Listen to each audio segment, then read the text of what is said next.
Nakaka-instant 5 kyaw ang kinikita ng isang lalaki online sa pagbebenta lamang ng kanyang rehistradong e-wallet account.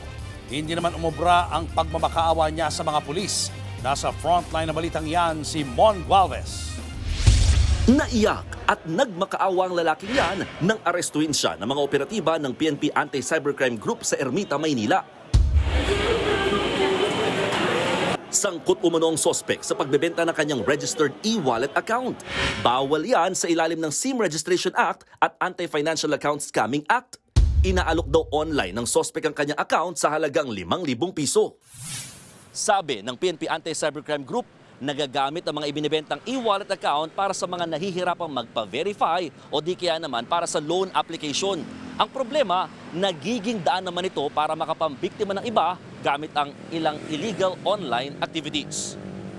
Depensa ng sospek, nagawa lang daw niya yan dahil kailangan niya ng perang pantustos sa kanyang pamilya. Pero hindi yan bumenta sa mga otoridad. Ang kahirapan po ay hindi naman rason para gumawa tayo ng mali.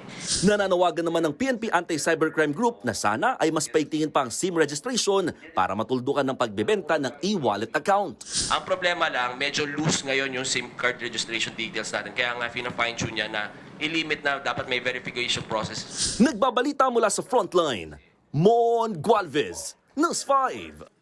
Mga kapatid, Julius Babaw po. Para sa komprehensibo at makabuluhang balitaan at talakayan, mag-follow at mag-subscribe na sa social media pages ng News 5.